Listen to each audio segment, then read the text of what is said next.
If you're new to the channel, make sure you hit the subscribe button to keep up to date with all my latest videos.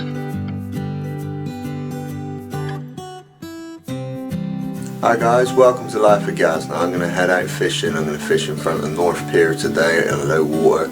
It's southeasterly and we may see a fish or two, but these aren't the conditions I keep my fingers crossed for. So let's get packed up and let's see how we get on.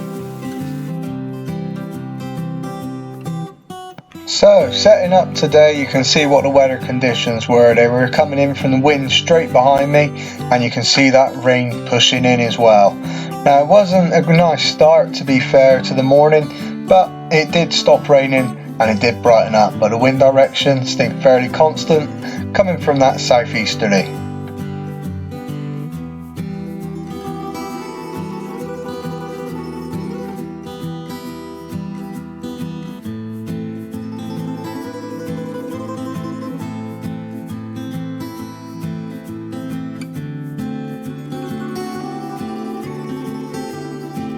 I'm fishing on both rods today. I'm using a trusted 3-hook flapper rig. So I've got a 1/0 hook on the bottom, 2/0 hooks for the second and the third. And I was fishing to start with whole worm, just like you can see here. Now, just like always as well, if the worm's fresh and the tails still wriggle, I like to leave them on to add added attraction to the baits.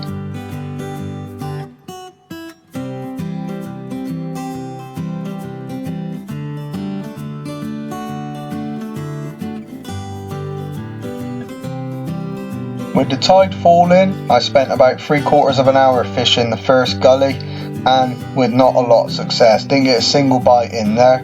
So what I did was reeled in, packed up my gear, and as the sand was just about starting to show on the surf on the next sandbank, I moved all my gear across to there, recast, and started fishing again.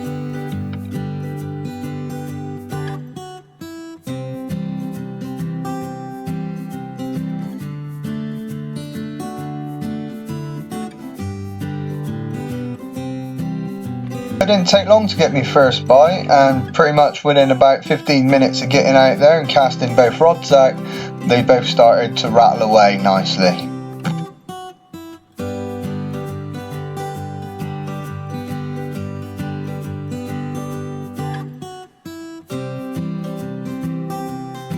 But unfortunately, there was no fish this time.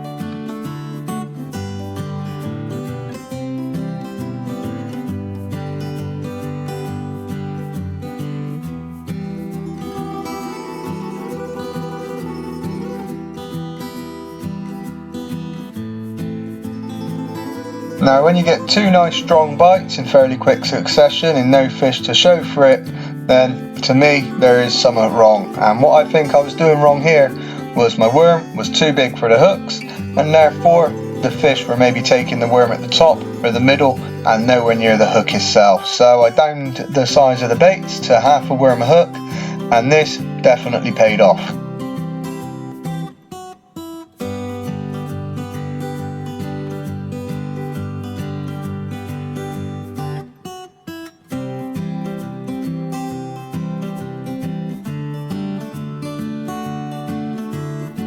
And here we have the opening on the account, the first fish of the day, brought up onto the beach, and it's a whiting. He was actually the best whiting of the session as well, and he weighed in at 11.5 ounces, so not a bad whiting to start the session there.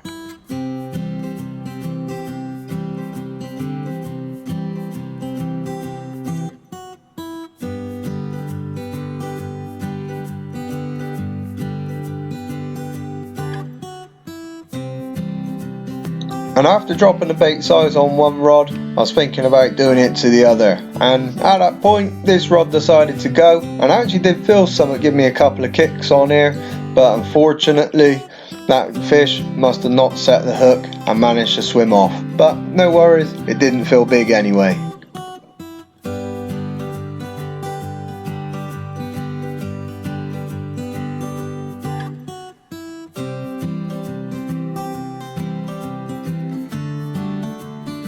And that was soon followed by a bite that actually did produce a fish, so happy days.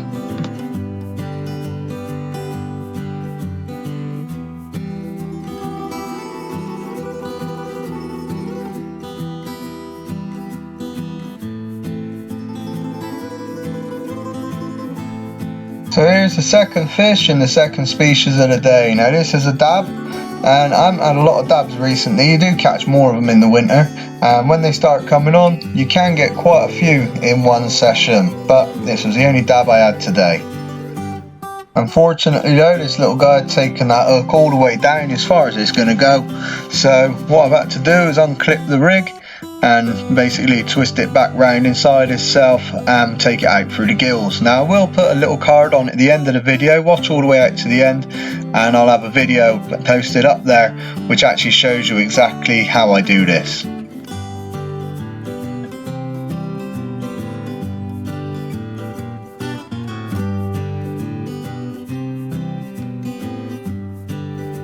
Using this method of unhooking deep hooked fish, more often than not, the fish make it back to the sea perfectly healthy. In fact, I don't think I've ever unhooked a fish in this way and the fish has not made it back in one piece.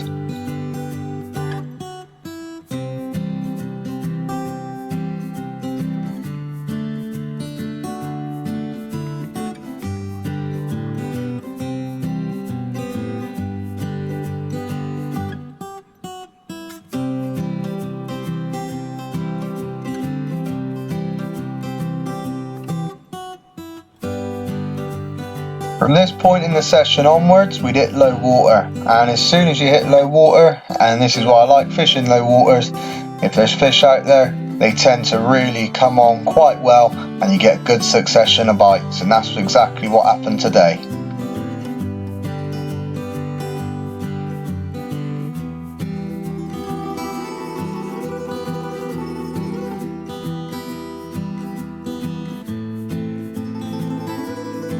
And at this point of the session, I'd stopped wading out and casting to put more and more distance on. In fact, I started bringing them in closer and closer, as the fish will come in closer as that tide starts to turn onto the flood.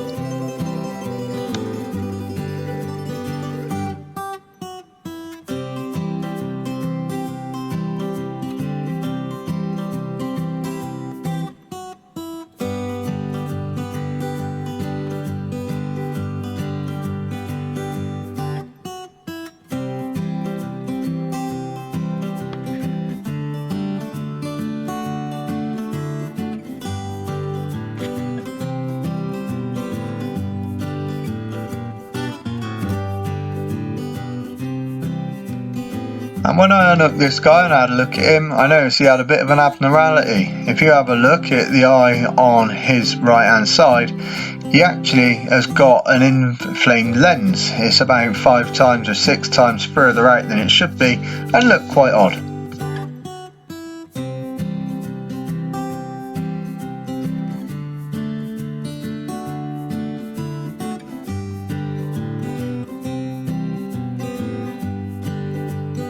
Now after that whiting, I was recasting. I turned back round, and as I was walking back up the beach, my other rod gave an almighty great big thump, and I knew I had to get back to that quick and start bringing him in.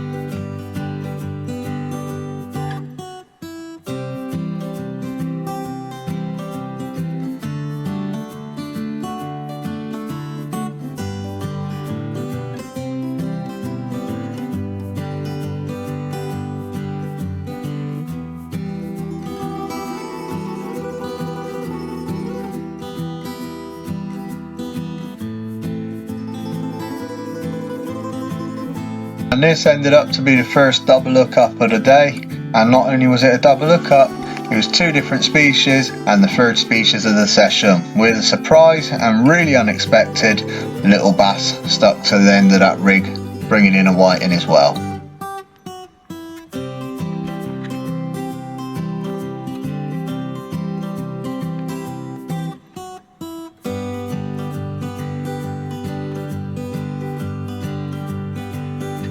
Now funny enough, with the bass I've caught this year, every bass has been bigger than the last one by a little bit.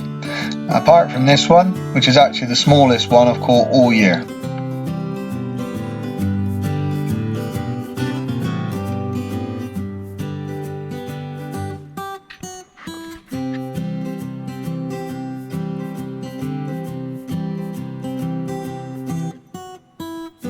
And I didn't measure away this little guy, I just had a quick few seconds to admire him and then release him back out into that shallow water.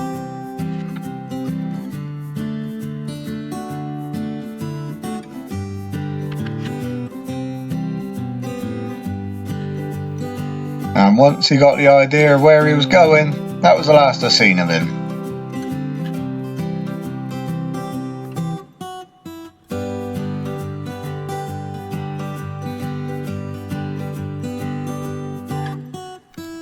Now the tide was starting to really come back in, and it looks like I'm cut off, but I did have to walk out across a gully to get out there, and I knew that because I'd walked across it just as that sandbank was starting to show, that as long as I left before the sandbank covered over, I'll be safe enough tracking back across it.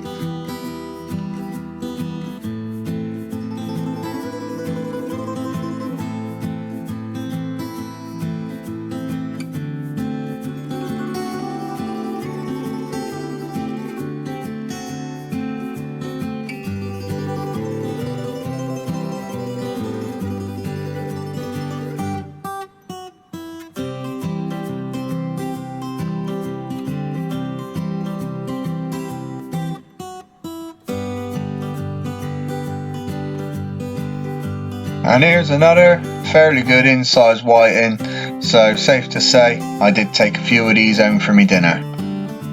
Now just after catching that whiting on that yellow line, what I then did was bring that rod in, rebait, and then take the clutch off of the other rod, track back across that gully to leave one rod out long, and then cast the rod with the yellow line just over that sandbank and just into maybe the water around about 10 feet out, just where the surf is there, and then that way I can just fish two different distances over that bank whilst waiting for that next gully to fill in.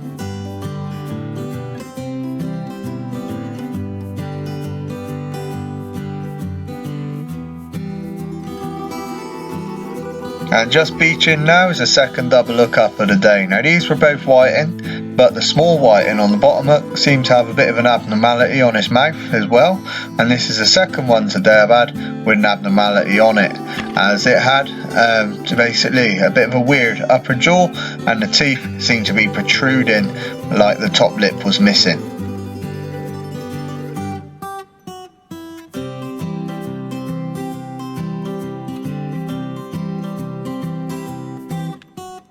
Whereas the bigger whiting just looked like a normal whiting to me.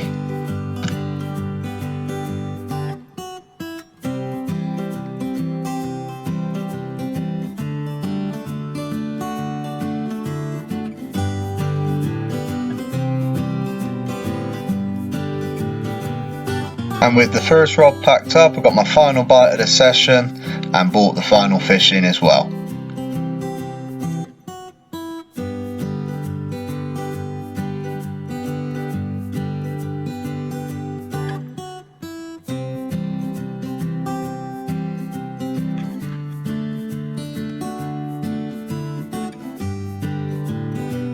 And this brought the total for today's session to 6 whiting, a bass and a dab as well.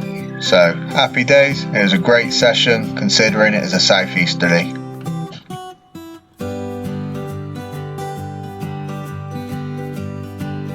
Thanks for watching all the way out to the end, and for a southeasterly, what a session that was. They do surprise you occasionally, and normally I wouldn't put money on a southeasterly fishing just like that one did.